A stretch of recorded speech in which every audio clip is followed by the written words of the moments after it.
চলে এসেছি বাণিজ্য মেলাতে। কোথায় আসছি? বাণিজ্য মেলা। আমরা কাজিনরা সবাই মিলে চলে এসেছি কুমিল্লার সবচেয়ে বড় বাণিজ্য মেলাতে। সাথে টেমাটুমারও ছিল। আজকাল পরশু বলতে বলতে আমাদের কুমিল্লার মেলাতে আমরাই দেরি করে এসেছি। কুমিল্লাতে এই প্রথম এত বড় মেলা হচ্ছে, কিন্তু লোকেশনটা আমাদের কাছ থেকে অনেক দূরে হয়ে গিয়েছে, যার কারণে আসতেও দেরি হয়ে গেল। আমাদের কান্দিরপাড় এরিয়াতে হলে যে কতবার আসা হতো হিসাব ছাড়া, কিন্তু এবার এই প্রথম কান্দিরপাড় থেকে দূরে জাঙ্গালিয়া হচ্ছে। এখানে আমরা হচ্ছে সব সাংসারিক মেয়ে। আমরা সাংসারিক মেয়ে, এরা এসেই আগে সংসারের খুঁটিনাটি জিনিসগুলো দেখছি। আমরা ঘর সাজাতে ভালোবাসি, ঘরের জিনিসপত্র কিনতে ভালোবাসি, আবার দেখতেও ভালোবাসি। আমরা সবাই মিলে এসেছি ভরপুর শপিং করব আর পুরোটা মেলা ঘুরে দেখব, কিন্তু জিনিসপত্রের দাম একটু বেশিই ছিল, বিশেষ করে এই ঘর সাজানো জিনিসগুলা, যেগুলো আমরা মেয়েরা দেখলে বেশি দুর্বল হয়ে পড়ি। নিজের ঘরটাকে নিজের মতো করে সাজাতে প্রত্যেকটা মেয়েই পছন্দ করে।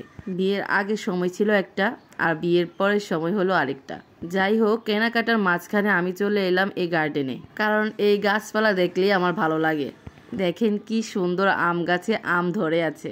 সবাই এদিকে কেনাকাটা করছে আর আমি এই সুযোগে গার্ডেন থেকে ঘুরে এসেছি। আর আমরা মেয়েরা যতই সাংসারিক হই না কেন, যতই জামাই টাকা বাঁচাতে যাই না কেন, আমাদের চোখগুলা কিন্তু এখানে এসে আটকিয়ে যায়। এখানেই ড্রেস, সেখানে আমরা মেয়েরা থাকবই।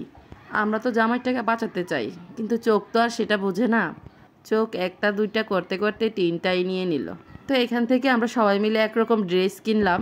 লেদা বাচ্চাগুলোকে নিয়ে এসে তো কোনো শান্তিই পাচ্ছি না। এটা খাবে ওটা খাবে, আসার পর থেকে 2বার আইসক্রিমে খেয়ে ফেলেছে। আমরা দুপুরের দিকে আসছি যেন ভিড় কম থাকে। আমরা যখন আসছি মানুষ একটু কমই ছিল, কিন্তু আস্তে আস্তে মানুষ এখন বাড়ছে। আর এই যে দেখেন, আপনাদেরকে একটা জিনিস দেখাই, কার কার এটা দেখে ছোটবেলার কথা মনে পড়ছে? মনে আছে ছোট্টবেলা এগুলা মাথায় দিয়ে থাকতাম আর প্রজাপতি এগুলা শুধু উড়তো। হঠাৎ করে এটা চোখে পড়লো। আবার আমাদের সাংসারিক আপুরা চলে এসেছে সংসারের জিনিসপত্র কেনাকাটা করতে। আর এদিকে বাচ্চাদের চিল্লাপাল্লা তো আছেই, এটা চড়বে ওইটা চড়বে। মানুষও আস্তে আস্তে বাড়ছিল আর এগুলো অনেক জ্বালাতনও করছিল। আস্তে আস্তে মানুষ বাড়াতে আমাদেরও আর ঘুরতে ইচ্ছে করছিল না। বাচ্চা কাচ্চা নিয়ে কোথাও ঘুরতে যাওয়া বা যে কোনো জায়গায় যান না কেন, সেটা কেমন মজা সেটা যারা যান তারাই বুঝবেন। এখানে ছিল সকল মাটির জিনিসপত্র। মেলায় ছিল না এমন কোনো কিছু নেই, সব কিছুই ছিল। সাথে মানুষের ভিড়টা বেশি ছিল। ভিড়ের কারণে আসলে বাচ্চা কাচ্চা কি আমাদেরই খারাপ লাগছিল। তো অবশেষে অনেক দামাদামি, অনেক ঘোরাঘুরির পর জামাইয়ের জন্য ভালোবাসা কেনা হয়েছে। আর এদিকে দেখেন পাকনি বুড়ি, গানের আওয়াজ শুধু কানে গেলেই হয়, সেইটা আবার যেখানেই হোক নাচতে হবেই।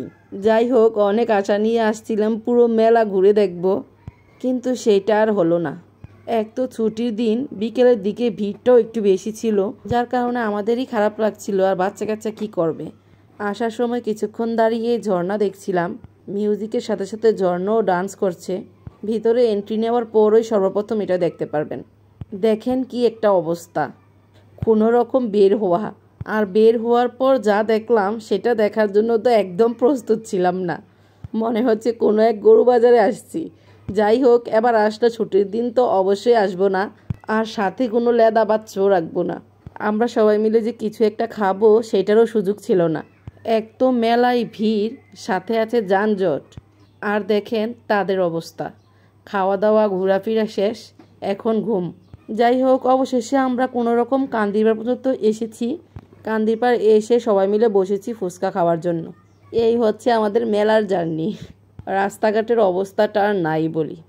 ঘোরাফেরা খাওয়া দাওয়া করার পর অবশেষে বাড়িতে চলে এলাম।